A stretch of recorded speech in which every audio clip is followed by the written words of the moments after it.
Wat bedoel je met de titel, The Values of Art?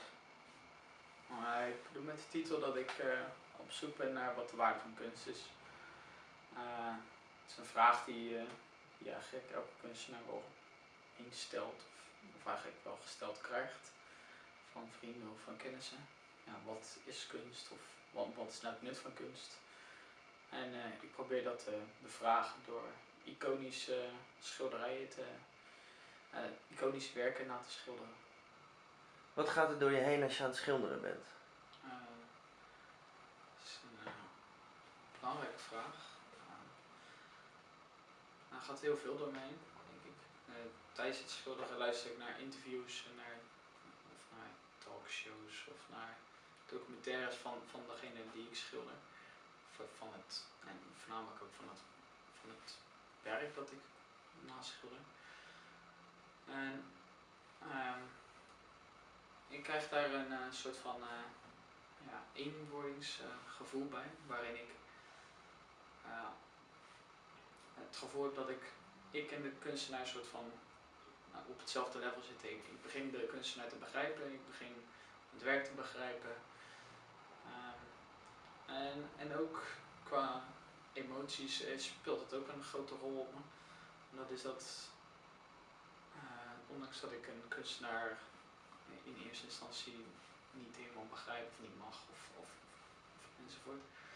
Eigenlijk van al deze kunstenaars komt er ook een soort van houden van naar boven. En of het houden van het object is of van de kunstenaar zelf, dat weet ik ook niet precies. Maar het is in ieder geval een soort van eenwording. En zo ben ik er zelf achter gekomen dat schilderen een vorm van toe-eigenen is. Waarom gebruik je reproducties? Ik zie het zelf, sinds kort zie ik het niet meer als reproducties, aangezien niet een werkelijke reproductie is. Een reproductie is hetzelfde materiaal, hetzelfde grootte. En hier zo, ik verander de grootte en ik verander het materiaal. Het is allemaal op doek geschilderd. En ik zie het sinds kort als een deconstructie. In de zin van, ik ontleed het werk. Ik haal het compleet uit elkaar en vervolgens bouw ik het weer op. En zelf zie ik dat als een vorm van deconstructie waarin ik zelf weer iets nieuws construeer uit die bestaande delen die ik uit elkaar heb gehaald. En waarom gebruik je dan de witte achtergrond? De witte achtergrond is die context waar ik zelf naar refereer. Dat is die white cube context in musea, galerieën en gewoon de white walls. En voor mij heeft die white cube of die witte achtergrond zorgt voor de concentratie naar het werk. Het werk heeft geen omgeving meer. En zoals hier van Andy Goldsworthy is het werk hoort normaal gesproken in de natuur voor te komen en nu komt het op het doek voor. En zo met allemaal, het heeft geen omgeving meer en waar we dan naar gaan kijken is, en waar onze concentratie dan naartoe gaat, is naar hetgeen wat die kunstenaar heeft toegevoegd of heeft gedaan. Die zorgt er gewoon voor dat we gefocust zijn naar dat object of naar die waarde. En waarom heb je dan bekende kunstenaars gebruikt en niet zelf de waardes gemaakt? Ja, ik zie het als deze iconen, die zijn de veroorzakers van wat wij de waarde van kunst vinden. Dus de grote publieke opinie van wat is kunst, of hun zijn de grondleggers daarvan, hun zijn degene die ervoor hebben gezorgd dat wij kunst zien als hoe we kunst, als hoe we het zien. Maar zijn het dan de kunstenaars die de waarde hebben bepaald, of zijn het dan de curatoren die de waarde hebben bepaald? Dat is een goede vraag. Dat is wat ik voornamelijk afvraag. Ze zijn ingedeeld in verschillende waardes. Voornamelijk vraag ik me dat af in de kunstwaarde, waarin het kunstenaars zijn die over kunst praten. Zoals hier bij Sherry Levine, die reageert op het werk van Duchamp. Eigenlijk is zij hier ook een soort van curator. En je je hebt gelijk, misschien zijn de curators eigenlijk de echte grondleggers van die waardes, maar soms doen kunstenaars het zelf ook. En dat vraag ik mezelf ook af. Wie zorgt ervoor hoe we naar de waarde van kunst kijken? Denk je dat je in dit onderzoek erachter bent gekomen wat de waardes van kunst zijn? Nee, waarschijnlijk niet. En ik heb wel een paar verschillende waardes.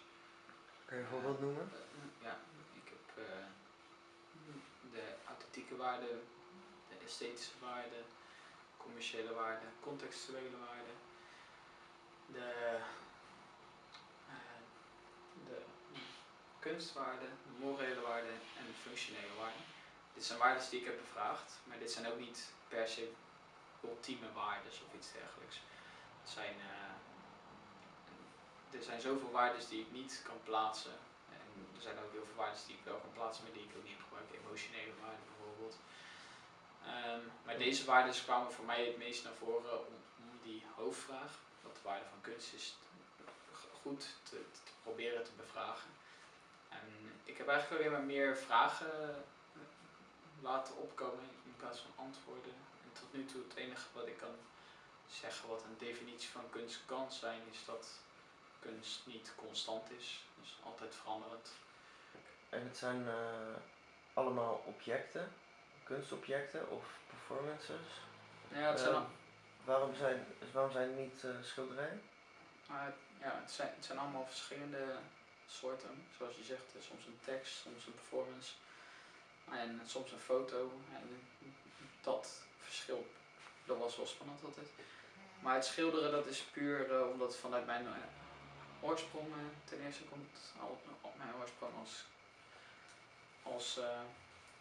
als kunstenaar. En ten tweede omdat het een relatie legt tussen wat ik vraag. Voor 1950 was voornamelijk kunst gebaseerd op mediumspecificiteit, waarin een sculptuur of een schilderij kunst is. En na 1950, 1960 begon de context een hele grote rol te spelen, omdat iedereen andere objecten, andere performance kwam naar voren. Dus eigenlijk werd het steeds moeilijker om te bepalen wat kunst is. En omdat ik het idee heb dat ik dat enigszins wou verduidelijken, heb ik geprobeerd die relatie tussen het medium en die context tot één te krijgen, waarin ik de vraag stel: wat wordt de nieuwe norm van hoe we hoe we bepalen dat iets kunst is? Op wat voor manier, want je hebt het over dat je waardes bevraagt. Hoe bevraag je ze dan? Hoe moet ik dat zien? Ik kan het beste voorbeeld geven van de authentieke waarde, denk ik. En de authentieke waarde bevraag ik op verschillende manieren. Ik zal even pak er maar even bij. Zo heb je Lucio Fontana. Ik heb het idee dat hij de authenticiteit wou doorbreken door een soort snee in het doek te maken. En ik besloot om die snee vervolgens weer te herstellen door het te schilderen. En dat is een soort van de relatie die ik dan daarin aanga. En eigenlijk kan het helemaal niet. Het is eigenlijk compleet verkeerd om dat werk zo te interpreteren, omdat dat juist hetgene is waar hij tegen was. Hij wou de dingen echt zien. Maar hier is ook bevraagd de authenticiteit, omdat hij het een soort van vernietigt of iets dergelijks. En eigenlijk doe je hetzelfde, dus vernietig je ook weer het werk. Ja, zeker. En bijvoorbeeld bij Joseph Cossut heb ik meer het idee dat hij echt werkelijk de authenticiteit aantoont. Dus hij is... hier staan nog 2 stoelen, dat is de echte stoel. En dit is de foto van de stoel en de tekst van de stoel. En dit is eigenlijk... Dit is weer de schilderij van de stoel. Ja, dus eigenlijk is dit weer de foto van een foto van. En dat vond ik... Eigenlijk was dit misschien het ontbrekende nog bij zijn werk. Dat hij het nog niet geschilderd had. Ja, dat zou zeker kunnen, zo'n idee, zo'n beginidee. Met dat soort dingetjes speel ik inderdaad wel. Maar hier heb ik het idee dat hij de authenticiteit gewoon toont door te zeggen wat is echtheid en welke van de 3 stoelen is echt. En dat is dus het verschil met Lucio, is dat hij het vernietigt en deze toont slechts de authenticiteit. En dan heb je nog Solowit. En Solowit die maakt dan weer die was bezig met wat een kubus is. En hierin heb ik het idee dat hij gewoon speelt met die echtheid van je kan het beeld kan je vormen totdat het een volle kubus is. En hij heeft 144, dacht ik, heb ik maar gezegd, of 122, ik weet niet meer precies, verschillende vormen van kubussen gemaakt die onaf waren. En ik heb het idee dat hij hier een soort van speelt met de echtheid van wat is een echte kubus en wat is geen echte kubus. En zo op die verschillende levels probeer ik te bevragen wat authenticiteit zelf is en hoe kunstenaars daar ook weer mee spelen of vernietigen of laten zien of iets dergelijks. En bij Solowit kan je zeggen dat hij iets open laat. Ja. Wat laat jij open? Ja, dat is een goede vraag. Ik probeer het vrij dicht te timmeren allemaal, ondanks dat ik weet dat dat niet kan. Maar ik denk dat ik openlaat dat anderen met andere waarden komen en met andere ideeën komen over wat we kunnen zien als de waarde van kunst. En ik probeer het allemaal wat perfect en kloppend te maken, maar eigenlijk klopt er daarom juist ook helemaal niks van. En ja, ik weet niet meer wat je vraag was, maar dat is... Ja, wat je openlaat. Ja, ik denk dat wat ik voornamelijk openlaat is dat je gaat nadenken wat weer een volgende vorm kan zijn. Of wat weer een andere nieuwe waarde kan zijn van kunst. Dus zoals ik al zei, wat gaat er daar voorbij de context of wat gaat er voorbij het medium? En wat gaat er voorbij authenticiteit of voorbij functionele waarde? En ik denk dat is wat ik openlaat, is dat er nog zoveel verschillende soorten waardes bevraagd kunnen worden. Is er ook een vervolg op dit werk? Ja, zeker. Voor nu is het ook een tussenfase. Het is nog niet af, in hoeverre iets af kan zijn.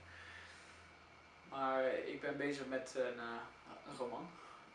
Ik wil een roman schrijven over dit werk, waarin een personage genaamd Cleo een schilder ontmoet. En samen gaan ze op zoek wat de waarde van kunst is. En uiteindelijk besluiten ze dus om schilderijen te gaan maken van iconische werken. Dus eigenlijk dit hele proces alleen in een romanvorm, waarin al mijn keuzes en al mijn overwegingen naar voren komen. Maar ik probeer dat boek beeldend te omschrijven.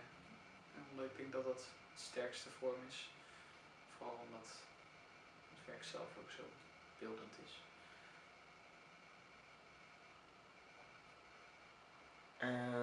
Dus dan komt er een boek. En wat is dan de volgende stap? De volgende stap, dat is... Of is het dan af? Voor nu zou ik dan wel zeggen dat het af is. Misschien zou ik dan op zoek gaan naar een andere presentatievorm. Dus niet hoe we nu naar het werk kijken. Misschien moeten de werken verspreid worden of misschien moeten de werken... Maar dat zal dat boek, aan de hand van dat boek, denk ik naar voren komen. Misschien moet het werk in een boekenkast.